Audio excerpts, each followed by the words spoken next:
కొంచెం గ్రీన్ చట్నీ నంచుకొని కొద్దిగా పెరుగు తీసుకుని మధ్యలో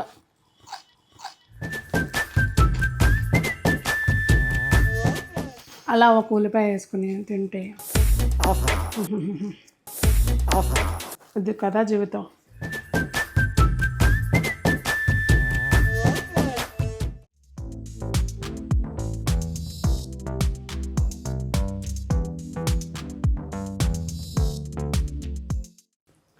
పెద్దలందరికీ నమస్తే, పిల్లలందరికీ హాయ్. ఎలా ఉన్నారండి? అందరూ బాగున్నారా? మేమైతే చాలా బాగున్నాం. మీరు కూడా చాలా చాలా బాగున్నారని ఆశిస్తున్నాను. ఈరోజు వీడియోలో మీకు ఇప్పుడు రైస్ ఐటమ్స్లో ఎట్లయితే సింగిల్ పాట్ రైస్ చేసుకుంటామో ఇలా విడిగా కర్రీతో పని లేకుండా ఒక మంచి చపాతీ ఐడియా మీకు షేర్ చేస్తానండి. అందులో మీకు ప్రోటీన్ ఉంటుంది, ఫైబర్ ఉంటుంది, అలాగే కార్బోహైడ్రేట్స్ ఉంటాయి అన్నమాట. బ్యాలెన్స్డ్ డైట్ లాగా మీకు ఒక మంచి మీల్ ఐడియా అనమాట. డైట్లో ఉన్న వాళ్ళైనా పిల్లలకి లంచ్ బాక్స్కైనా అందరికీ కూడా బెస్ట్ ఆప్షన్ అండి. దానికోసం ఇదిగోండి, ఇవి సోయా చంక్స్ ఒక బౌలు. వీటిని మంచిగా మనము ఒక 2 minutes పాటు బాయిల్ చేసుకుని మళ్ళీ చల్లటి నీళ్ళల్లో కడిగేసి నీళ్ళు పిండేసుకుని పక్కన పెట్టుకోవాలి.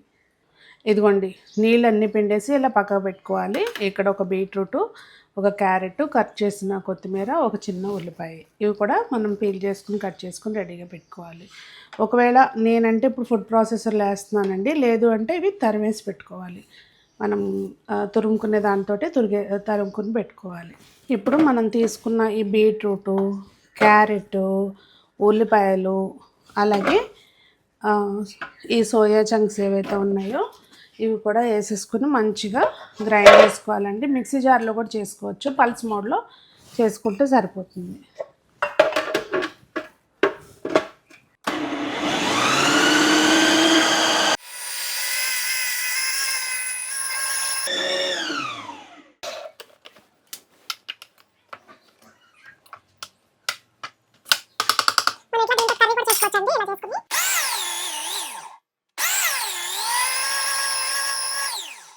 ఇప్పుడు మనం దీనిలోకి రుచికి తగినంత ఉప్పు, మీరు తీసుకున్న క్వాంటిటీని బట్టి ఉప్పు, కొంచెం కారం, ఇంకా మనం కారం ఇక్కడ కర్రీ కానీ ఏమి ఉండదు కనుక కారం సరిపడినంత ఇక్కడ వేసేసుకోవాలి. ఉప్పు కానీ కారం కానీ ఏదైనా.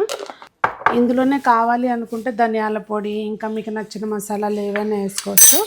ఇంకా నేనైతే సింపుల్గా చేస్తున్నానండి, పచ్చిపిచ్చి కావాలన్నా వేసుకోవచ్చు. ఇందులోనే కొంచెం కొత్తిమీర, వాటర్ ఏమి వేయమండి, మనం తగినంత గోధుమ పిండి వేసుకోవాలి. గోధుమ పిండి క్వాంటిటీ అనేది కొలత ఏమి ఉండదండి. ఎందుకంటే ఒక్కోసారి క్యారెట్ కానీ బీట్రూట్ కానీ ఒక్కోసారి జ్యూసీగా ఉంటాయి, ఒక్కోసారి కొంచెం డ్రైగా ఉంటాయి. అట్లా మనం కొంచెం దానికి అవసరాన్ని బట్టి వేసుకోవాలన్నమాట, అంతే.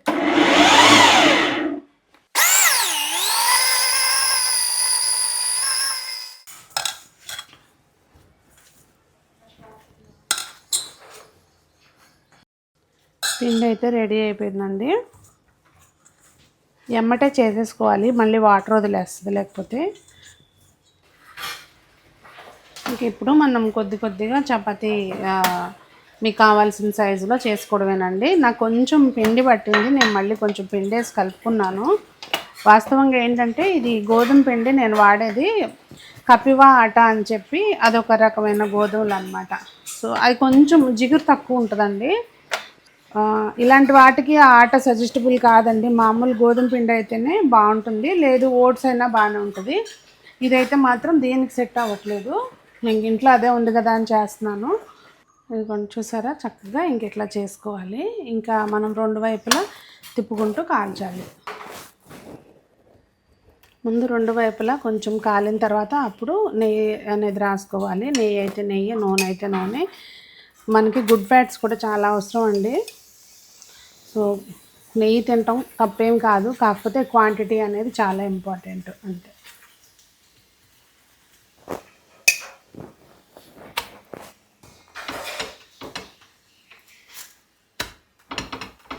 ఇది మనం ఒకటే సైడు అలా ఒకటేసారి ఎక్కువసేపు ఉంచకుండా మనం ఇలా ప్రతి 10-15 సెకండ్లకు ఒకసారి ఫ్లిప్ చేసుకుంటూ కాల్చితే చాలా బాగా వస్తుంది, టేస్టీగా ఉంటుంది.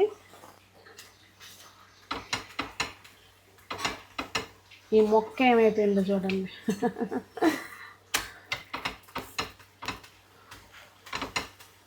మనకి ఎక్కువ ఆయిల్ కూడా పట్టదండి. చూసారా, మనకి కొంచెం వేసాను అయినా ఎట్లా ఉందో. ఇలా ఫ్లిప్ చేసుకుంటూ కాల్చాలి.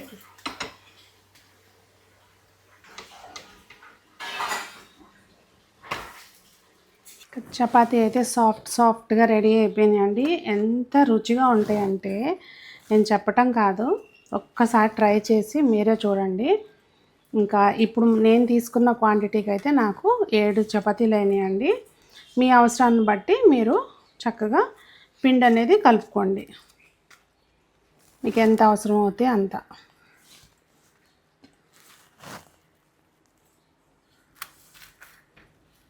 ఇప్పుడు మనం దీనిలోకి కొంచెం రైతా కూడా ప్రిపేర్ చేసుకుందామండి. కొద్దిగా తురిమిన క్యారెట్, తురిమిన కీర, మీరు తీసుకునే పెరుగుని బట్టి తీసుకోండి. అలాగే ఒక చిటికెడు ఉప్పు, కొంచెం జీలకర్ర పొడి, కావాలనుకుంటే చాట్ మసాలా, కొద్దిగా కారం కూడా వేసుకోవచ్చు. సో ఇది మిక్స్ చేసేసుకుని పక్కన పెట్టేసుకుందాం. వేడివేడిగా ఇలా 2 చపాతీలు, కొద్దిగా ఆనియన్, ఒక బౌల్ రైతా పెట్టుకుని తినేస్తే దీంతో పాటు ఫినిషింగ్ టచ్ ఇది ఎప్పుడు ఉంటుందండి, నేను చేసే అద్భుతమైన గ్రీన్ చట్నీ. ఇంకా లాగించేయడమే ఆలస్యం అండి. చూసారు కదండి రెసిపీ, ఏమనిపించింది? అద్భుతమైన ఈ రెసిపీని ఆలస్యం చేయకుండా లాగించేయాలనిపిస్తుందా? మరి ఎందుకు ఆలస్యం? చక్కగా చేసుకుని తినేసి ఎలా ఉందో చెప్పేయండి. కొంచెం గ్రీన్ చట్నీ నంచుకొని, కొద్దిగా పెరుగు తీసుకుని, మధ్యలో